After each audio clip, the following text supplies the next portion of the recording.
खाना खाते हुए नेहा ने अपने पति राजीव को सूचना दी। माँ पापा लौट आए हैं। अच्छा, राजीव की ठंडी प्रतिक्रिया थी। नेहा ने फिर कहा, चाचा को भी साथ लेते आए हैं। राजीव बोला, किस लिए? अकेले छोड़ते नहीं बना होगा, तभी तो 13वीं के बाद भी महीना भर तक रुक गए थे। राजीव ने कोई जवाब नहीं दिया, चुपचाप खाना खाता रहा। हम लोग कल जाकर मिल आए? नेहा ने पूछा। कल तो मुश्किल है, संडे को देखते हैं, राजीव ने विषय समाप्त करते हुए कहा। पर नेहा के लिए संडे तक प्रतीक्षा करना बहुत मुश्किल था, इसीलिए वह अगले दिन दोपहर को चली गई। चाची की 13वीं पर देखा था, उस तुलना में चाचा बहुत थके लगे। स्वाभाविक भी था, इस उम्र में जीवन साथी का एकाएक बिछड़ जाना पति पत्नी दोनों पर ही भारी पड़ता है। फिर इन लोगों के तो कोई संतान भी नहीं है जिसके पास जाकर अपना दुख हल्का कर सके। माँ पापा इसीलिए तो वहाँ से निकल नहीं पा रहे थे। इतने बड़े घर में चाचा को अकेले छोड़ने का उनका मन नहीं हो रहा था। शायद इसीलिए उन्हें साथ लेकर आ गए थे। नेहा दोपहर का सारा काम निपटा कर गई थी, पर बच्चों से पहले घर लौटना भी था, इसीलिए उस दिन ज़्यादा देर तक नहीं बैठ पाई। बस उन लोगों को देखकर लौट आई। सोचा रविवार को राजीव के साथ जाऊंगी, तब आराम से बातें होंगी। रविवार की दोपहर सुमित भैया और पूजा भाभी ही अचानक आ गए। नेहा को थोड़ा आश्चर्य हुआ। राखी, भाई दूज या बच्चों के जन्मदिन छोड़ दे तो इन लोगों का आना कम ही होता। नौकरी का बहाना तो खैर है ही, नेहा ही माँ पापा के लिए बीच बीच में चक्कर लगाती रहती है। जब भी वे लोग आते, पूजा भाभी शिकायतों का पिटारा खोलकर बैठ जाती हैं।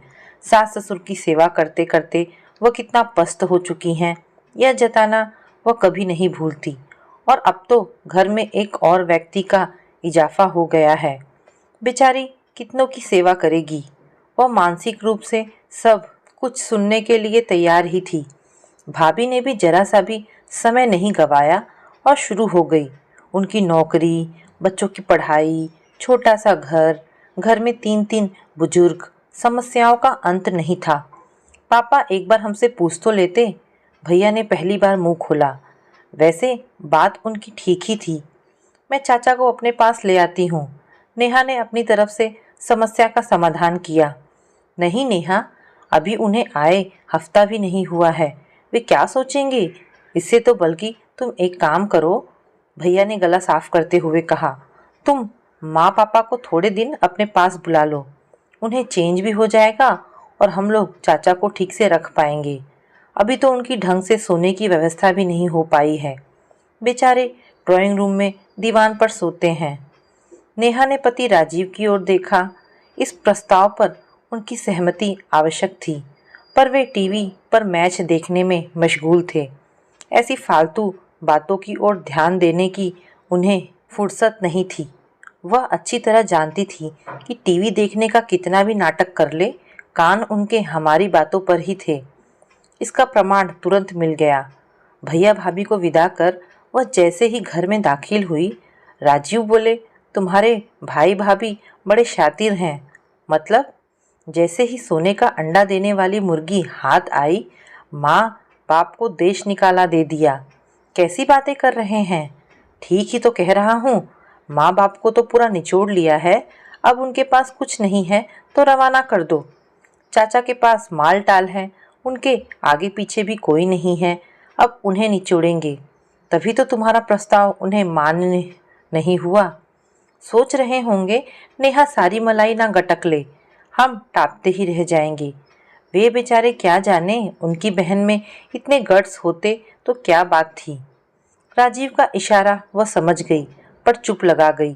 बेकार बहस बढ़ाने से क्या फ़ायदा होता। पापा का एक सपना था, रिटायरमेंट के बाद वे गांव लौट जाना चाहते थे। इसीलिए गांव के पुराने पुश्तैनी घर को ठीक ठाक करने का उन्होंने प्लान बनाया। भैया को पता लगते ही दौड़े दौड़े गए और बोले, पापा यहाँ पैसा फेंकना बेकार है। यहाँ आप कितने दिन रह पाएंगे? यहाँ ना मेडिकल फैसिलिटी है, ना ट्रांसपोर्टेशन, ना ढंग के लोग हैं, ना लाइब्रेरी। 4 दिन में उब जाएंगे आप। इससे तो अच्छा है हम लोग शहर में ही बड़ा सा मकान ले लें, सब लोग साथ में रह लेंगे। सुमित भैया की बात शायद पापा नहीं मानते, पर माँ ने भी बेटे का साथ दिया। उन्हें अब पोते के साथ, बेटे बहू के साथ रहने का मन था। फिर नेहा भी इसी शहर में थी। दोनों बच्चे आंखों के सामने रहेंगे। माँ को और क्या चाहिए। आखिर पापा ने हथियार डाल दिए। इतने सालों तक सरकारी क्वार्टरों में रहने के बाद फ्लैट में रहना उन्हें रास नहीं आ रहा था, पर उतने से पैसों में स्वतंत्र घर की कल्पना भी नहीं की जा सकती थी। राजीव जी तब बहुत भुनभुनाए थे। पुश्तैनी जायदाद में बेटी का भी बराबर हिस्सा होता है, यह बात वह भी जानती थी। पर गांव के उस पुराने मकान के कितने मिलेंगे उसे पता था। उस छोटी सी रकम में हिस्सा बटाने का मन नहीं हुआ। आखिर भैया उसके माता पिता के लिए ही तो बड़ा घर ले रहे थे। नेहा को पापा को अपने घर आने के लिए राजी करना एक टेढ़ी खीर थी। वे तो प्रस्ताव सुनते ही भड़क गए थे। ये मेरा घर है, इसमें मेरा पैसा लगा है, मुझे यहाँ से कोई नहीं निकाल सकता, और आलोक को यहाँ मैं अपनी जिम्मेदारी पर लाया हूँ। नेहा ने पापा को समझाया। पापा, तो उनकी सुख सुविधा का ख्याल रखना भी तो आपकी जिम्मेदारी है। उनके पास ढंग से सोने की जगह नहीं है, दीवान पर पड़े रहते हैं, अच्छा लगता है, और आपको घर से कोई नहीं निकाल रहा। नेहा तो एक सजेशन दिया था, जरा पूजा भाभी का ख्याल कीजिए। बच्चों को देखना, 3-3 बुजुर्गों की सेवा करना, और ऊपर से नौकरी। तो नौकरी ही तो करती है, और क्या करती है? माँ बोली। दोनों वक्त की रसोई मैं देखती हूँ। सुबह नौकरी का बहाना है, शाम को बच्चों का होमवर्क है, बच्चों के टिफिन भरने से लेकर धोने तक का काम मैं करती हूँ, समझी? तो चलो ना, इसी बहाने तुम भी थोड़े दिन आराम कर लेना। नेहा यह प्रस्ताव लेकर जानबूझकर दोपहर में गई थी। आलोक चाचा बाहर दीवान पर सो रहे थे। वे लोग कमरे में थे, लाख धीरे बात कर रहे थे, पर शायद उन्होंने सुन ही लिया। भीतर आकर बोले, मेरे यहाँ आने से इतनी प्रॉब्लम्स, इतनी असुविधा होगी, यह पता होता तो। प्रॉब्लम कोई नहीं है चाचा, ना कोई असुविधा है, बल्कि आपको ठीक से सुविधा न देने के कारण भैया शर्मिंदा हो रहे हैं। मैं तो आपको अपने घर भी ले जा सकती हूँ, दोनों घर एक ही समझिए, जैसे यहाँ वैसे वहाँ। पर फिर भैया बहुत दुखी हो जाएंगे कि घर छोटा होने के कारण आपको नहीं रख सके। इसलिए माँ पापा से कह रही थी, कुछ दिनों के लिए मेरे पास आकर रहिए, मुझे भी सेवा का अवसर दीजिए।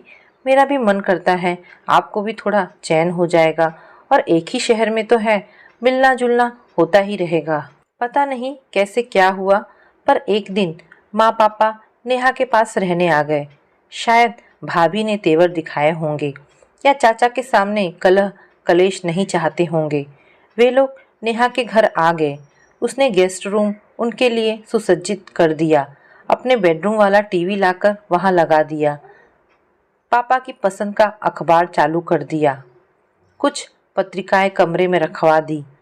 अपनी शक्ति भर उसने सब किया, पर देखा कि दोनों एकदम बुझे से गए हैं। माँ तो फिर भी थोड़ा हंस बोल लेती थी, पर पापा एकदम चुप हो गए थे, कमरे से बाहर ही नहीं निकलते थे। सुमित भैया के यहाँ थे तो सुबह शाम घूमने जाते थे। हम उम्र लोगों का वहाँ अच्छा ग्रुप बन गया था। हम उम्र तो अड़ोस पड़ोस में यहाँ भी थे, पर इस उम्र में परिचय के सूत्र बड़ी मुश्किल से जुड़ते हैं। किसी वृक्ष को उखाड़कर दूसरी जगह लगाया जाए तो वह मुरझा जाता है। दिन का खाना वह पापा और माँ साथ खाते थे, पर रात में राजीव भी टेबल पर होते थे। उसकी उपस्थिति में पापा बहुत असहज महसूस करते थे। उन्हें कंफर्टेबल करने का उनके दामाद ने कभी प्रयास भी नहीं किया। फिर नेहा ने इसका तोड़ निकाला। उसने उन दोनों को बच्चों के साथ खिलाना शुरू किया। कहा कि रात में जल्दी खा लेना ठीक होता है, खाने और सोने में कम से कम 2 घंटे का गैप होना चाहिए। हर 8वें दिन चाचा आ जाते तो पापा के चेहरे पर थोड़ी मुस्कान आ जाती। दोनों भाई देर तक बतियाते रहते। फिर माँ उससे फुसफुसाकर कहती, आलोक को खाने के लिए रोक लेना, वहाँ पता नहीं क्या कैसा बनता होगा। चाचा नानुकुर नहीं करते। हाँ, सुमित भैया के यहाँ फ़ोन जरूर कर देते, अगर दिन में आते तो खाकर ही आते। क्योंकि पूजा भाभी खाना सुबह ही बनाकर जाती। फिर भी उसके आग्रह पर एक आध रोटी खा लेते थे। खाना खाते हुए उनका शिकायतों का पिटारा भी खुल जाता। भाभी, बहू तो तुम्हारी गजब है। कल बड़े बेटे को मेरे बिस्तर में ही घुसा दिया। मैं फिर सीधा जाकर दीवान पर सो गया। मोनू, हम दोनों के पास ही सोता था ना, माँ बताती। दरअसल सुमित भैया के पास 2 ही बेडरूम है, इसीलिए एक बच्चा माँ पापा के पास सोता था। पर आलोक चाचा को इसकी आदत थोड़े ही है। कभी कहते तुम्हारी बहू ने मुझे क्या मास्टर समझ लिया है, ऐसे रात को बच्चों को कॉपी किताब देकर भेज देती है। नेहा ने बताया कि पहले होमवर्क भाभी ही करवाती थी ना, अब रसोई में लगना पड़ता होगा तो समय नहीं मिलता होगा।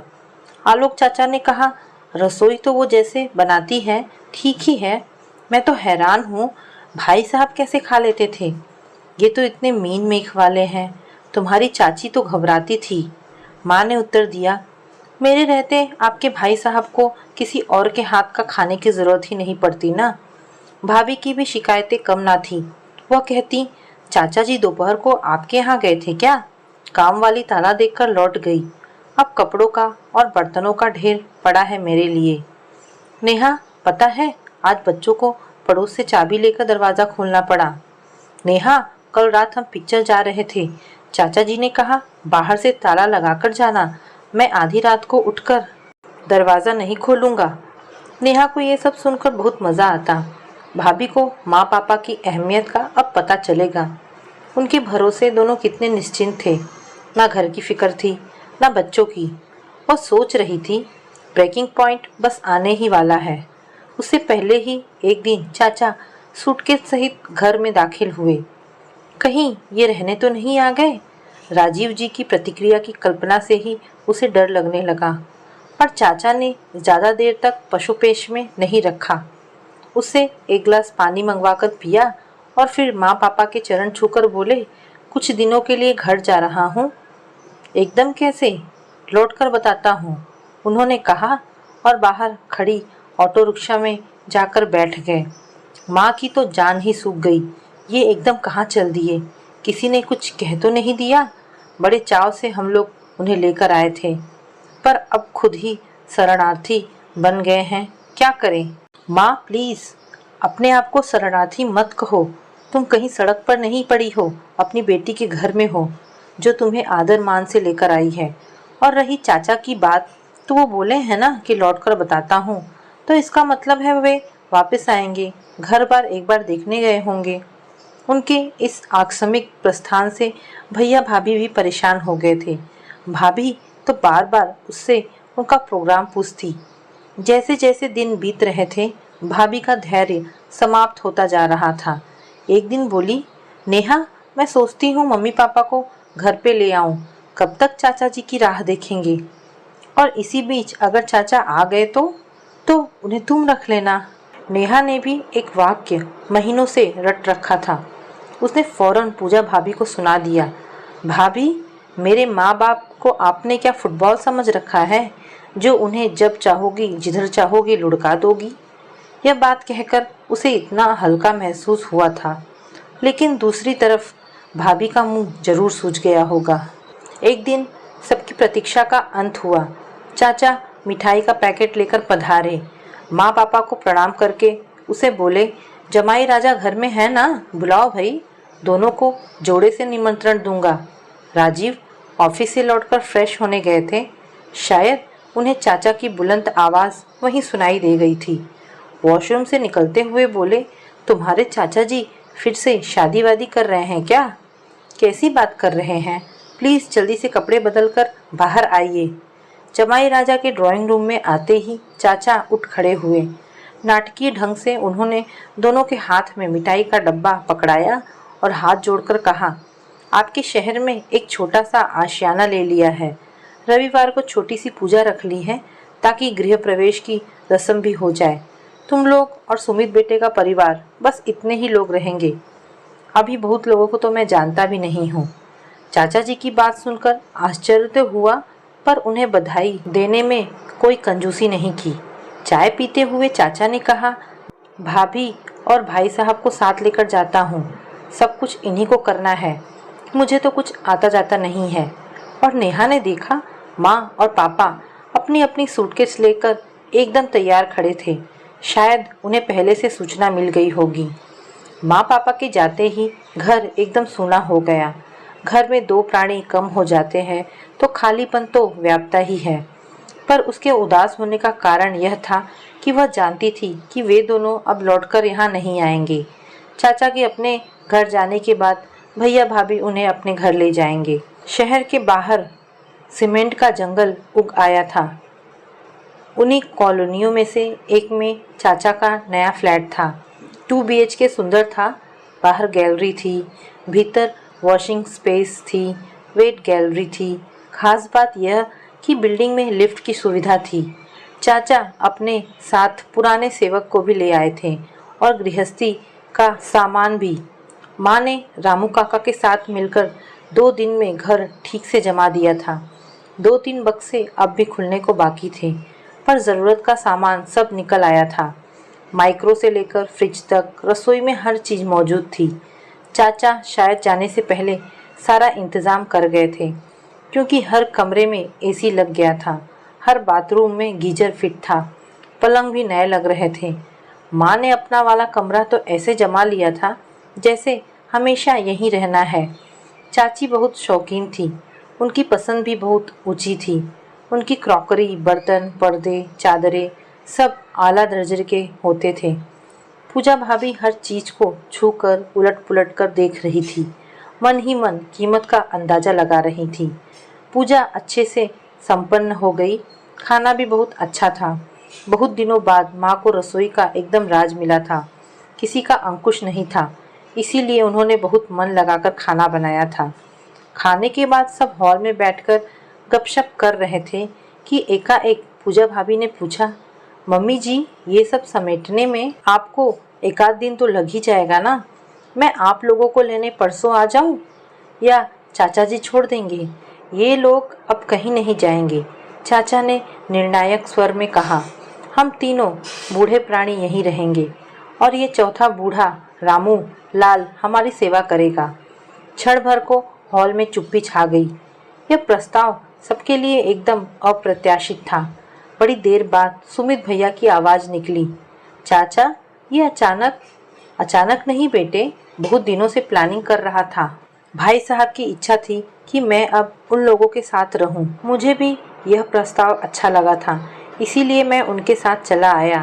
पर आकर यहाँ देखा कि किसी भी घर में हम तीनों एक साथ नहीं रह सकते, इसीलिए ये अलग आशियाना बना लिया। भाभी एकदम बोल उठी, इससे तो अच्छा था चाचा जी, आप हमें एक बड़ा सा घर दिलवा देते, फिर सब लोग आराम से साथ रह लेते। नहीं बेटा, इतने दिनों में मैं एक बात अच्छी तरह जान गया हूँ कि मैं हर कहीं एडजस्ट नहीं हो सकता। मेरी आदतें बिगड़ चुकी हैं। घर में सबसे छोटा था, इसीलिए पहले तो माँ ने खूब लाड़ किए, फिर भाभी आई तो उन्होंने भी मेरे नखरे उठाए। रही सही कसर तुम्हारी चाची ने पूरी कर दी। बच्चे थे नहीं तो सारा प्यार दुलार मुझ पर ही उड़ेल दिया, बिल्कुल बर्बाद कर दिया मुझे। अब इस उम्र में अपने आप को बदलना नामुमकिन है, इसीलिए मैं यहीं ठीक हूँ और तुम इसे भी अपना ही घर समझो। समझ लो कि उस घर का एक्सटेंशन है ये। बच्चों को जब भी दादा दादी या नाना नानी की याद आए, वे यहाँ बेखटके आ सकते हैं। और नेहा, तुम्हें जब भी मायके जाने का मन हो, यहाँ चली आना। मतलब मम्मी अब हमारे पास नहीं रहेंगी? भाभी तो रोनी रोनी हो आई थी। हाँ बेटे, भाभी अब यहीं रहेंगी। जिंदगी भर खटती रही हैं, उन्हें अब आराम की ज़रूरत है। लोग कहते हैं कि औरत कभी रिटायर नहीं होती, पर मैं सोचता हूँ औरत को भी पूरा पूरा हक है निवृत्त होने का, अवकाश पाने का। बात एक तरफ से वहीं समाप्त हो गई थी। वे लोग तो खाली हाथ ही पहुँच गए थे, पर चाचा ने सबको नेक दिया, मिठाई दी। बच्चे तो एकदम खुश हो गए थे, पर सुमित भैया और पूजा भाभी एकदम गुमसुम हो गए। इसी मनस्थिति में सब लोगों ने एक दूसरे से विदा ली और अपने अपने घरों की ओर मुड़ गए। बच्चे कार की पिछली सीट पर उनिंदे से बैठे थे। सामने वाली सीट पर नेहा भी चुपचाप बैठी थी। उसे माँ पापा के लिए खुशी भी हो रही थी, पर एक अपराध बोध भी उसके मन में जाग रहा था। हम उन लोगों को अपने साथ क्यों नहीं रख सके? एकाएक राजीव ने कहा, तुम्हारी भाभी रानी तो आज एकदम क्लीन बोल्ड हो गई। मतलब अपने व्यवहार पर पछता रही होंगी। अच्छा खासा घर हाथ से निकल गया। कौन सा घर? वही जिसकी पार्टी खाकर आ रहे हैं। उस घर से भाभी का क्या ताल्लुक है? ताल्लुक है मैडम। अब सोचो, चाचा जी ये घर अपने साथ तो नहीं लेकर जाएंगे ना, किसी न किसी को नामजद करके ही। और पहला हक सुमित भैया का ही बनता है। पर पूजा भाभी ने चांस गवा दिया। काश चाचा जी से थोड़ा ढंग से पेश आई होती। बस भी कीजिए, नेहा ने खींचकर कहा। आज ही बेचारों ने गृह प्रवेश की पूजा करवाई है और आप उनके जाने की तारीख निकाल रहे हैं। मैं तारीख निकालने वाला कौन होता हूँ? वह तो हर एक व्यक्ति के जन्म के साथ ही तय हो जाती है। मैं तो बस यही कह रहा हूँ कि भाभी रानी आउट हो गई हैं, तो आप बल्ला संभाल लो। ठीक से बैटिंग करेंगी तो मैच जीत ही जाएंगी। देखिए, उसने सख्त लहजे में कहा, मुझे इस तरह के गेम्स में कोई दिलचस्पी नहीं है। दूसरों की प्रॉपर्टी पर लार टपकाने वालों में से नहीं हूँ मैं। भगवान का दिया मेरे पास सब कुछ है। एक अच्छा खासा घर भी है। घर तो है डार्लिंग, पर एक ही है, जबकि बच्चे दो हैं। Be practical madam. वह हैरत से राजीव को देखती ही रह गई। अभी कुछ देर पहले जब भाभी ने कहा था कि चाचा जी ने एक बड़ा सा घर हमें ही दिलवा दिया होता तो सब लोग साथ ही रह लेते, सुनकर वह तो शर्म से गड़ गई थी। ऐसा मंगनतापन, छी।